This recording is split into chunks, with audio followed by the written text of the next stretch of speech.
धरती पर पाया जाने वाला इकलौता पदार्थ जिसकी रासायनिक बनावट लगभग इंसान के खून की तरह है। अगर इसका यूं ही सेवन किया जाए तो इसका एक तरह से असर होता है। अगर इसका सेवन ठंडे पानी के साथ किया जाए तो इसका असर अलग होता है। खून की रासायनिक बनावट को संतुलित रखना और खून को शुद्ध रखना, ये चीजें जरूर होंगी। बच्चों की बौद्धिक क्षमताओं को बढ़ाने के लिए ये एक अद्भुत आहार है।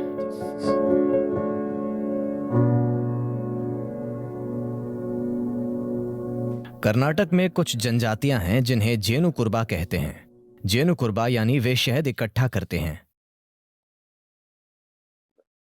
कुछ समय पहले मुझे उनके साथ कुछ समय के लिए रहने का मौका मिला था। उनका आहार कुछ ऐसा है।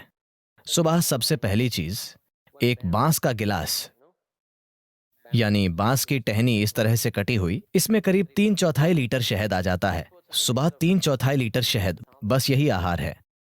आप सुबह 3/4 लीटर शहद पीते हैं और फिर आप जंगल में चले जाते हैं। एक दिन में आप आसानी से 30 से 40 किलोमीटर चलते हैं और आप कम से कम 50 पेड़ों पर चढ़ते और उतरते हैं,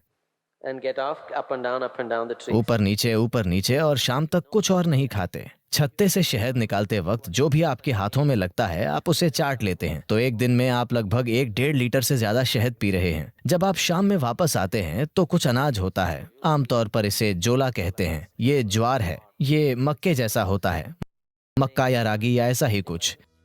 उनका रोज का मुख्य भोजन शहद है और आप ये 3/4 लीटर शहद पीते हैं और पूरे दिन इतने सक्रिय रहते हैं, लेकिन भूख नहीं लगती।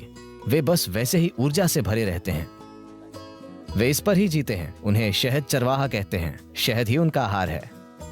शहद उन सबसे अच्छी चीजों में से एक है जिनका आप सेवन कर सकते हैं। मानसिक स्थिरता, शारीरिक खुशहाली, जीवन शक्ति, इन सभी चीजों को काफी हद तक बढ़ाया जा सकता है सिर्फ रोजाना शहद के सेवन से।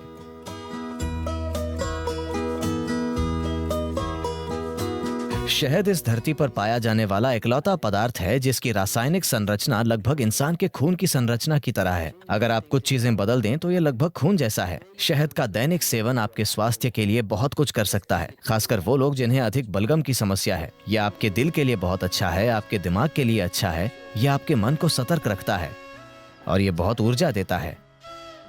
तो हर दिन शहद का सेवन बहुत कुछ कर सकता है। खासकर अगर आपके बढ़ते बच्चे हैं तो उन्हें रोज शहद का सेवन करना चाहिए। ये उनकी बुद्धि और हर तरह के विकास के लिए बहुत कुछ करेगा। सफेद कद्दू भी।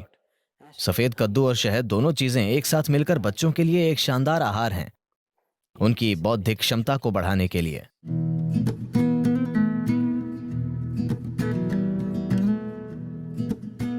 अगर आप शहद को पकाते हैं तो वो जहरीला बन जाएगा। शहद को पकाया नहीं जाना चाहिए। मुझे पता है कि लोग इसे बेक कर रहे हैं, इसे केक और दूसरी चीजों में पका रहे हैं। ये करने के लिए अच्छी चीज नहीं है। अगर आप इसे पकाते हैं तो शहद का कुछ हिस्सा जहरीला हो जाता है। आपको इसे हल्के गर्म पानी में डालना चाहिए, उबलते गर्म पानी में नहीं। अगर आप इसे गर्म पानी में डालते हैं तो ये एक प्रकार का एंजाइम तैयार करता है जो शहद में एक खास तरह का बर्ताव करता है, जिससे इसमें शरीर से वजन हटाने की प्रवृत्ति आ जाती है। अगर आप इसे ठंडे पानी में डालते हैं तो ये एक अलग तरह से बर्ताव करता है और ये शरीर का वजन बढ़ा देता है। ऐसा नहीं है कि कुछ चम्मच शहद जो आप ले रहे हैं उससे आपके शरीर का वजन बढ़ रहा है। आपके सोखने की दर ऐसी हो जाती है कि आपका वजन बढ़ सकता है। तो शहद के सिस्टम पर अलग अलग असर होते हैं। अगर इसका यूं ही सेवन किया जाए तो इसका एक तरह का असर होता है। अगर इसे ठंडे पानी के साथ लिया जाए तो इसका अलग असर होता है।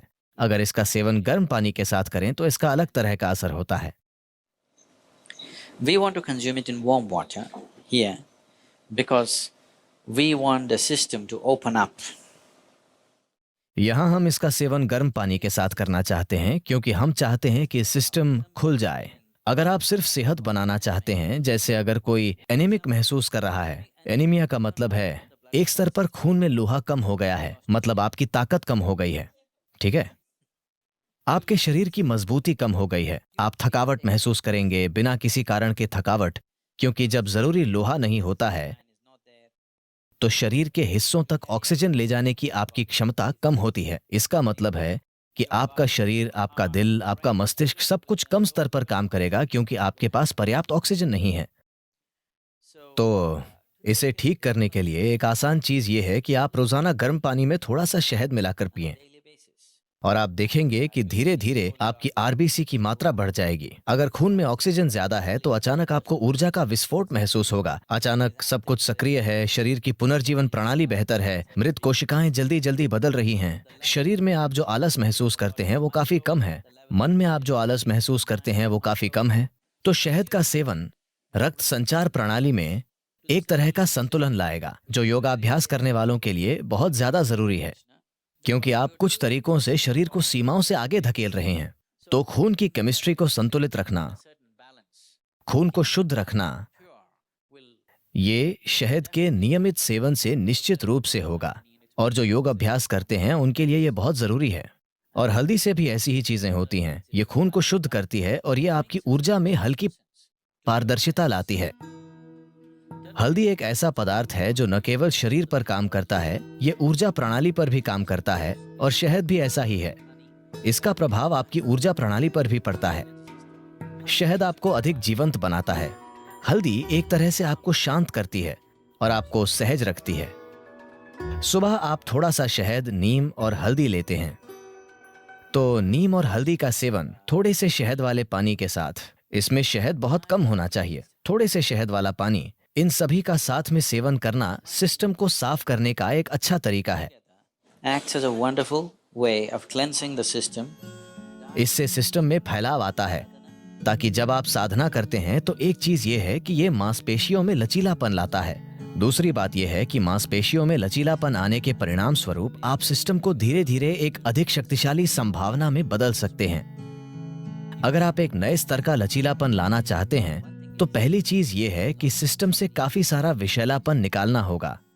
अगर आप सिर्फ पानी का आहार या शहद और पानी का आहार लें जो आपको पर्याप्त ऊर्जा देगा, अगर आप पहले से ही बहुत पतले नहीं हैं, अगर आप थोड़ा वजन कम कर सकते हैं, अगर आप शहद डालेंगे तो आपका वजन भी कम नहीं होगा। अगर आप पर्याप्त शहद लेंगे या आप चम्मच भरकर शहद लेंगे तो आपका वजन कम नहीं होगा। अगर आप 7-8 दिनों तक ये करते हैं तो शरीर से बहुत सारा विषैलापन बाहर निकल जाएगा। अगर आप ऐसा करते हैं तो आप पाएंगे कि अचानक आपका शरीर कहीं ज्यादा लचीला हो गया है। प्रयोग करके देखिए, इस पर विश्वास मत कीजिए। तो शहद एक महत्वपूर्ण भूमिका निभाता है। जो लोग यौगिक अभ्यास कर रहे हैं उनके लिए शहद का सेवन अच्छा है।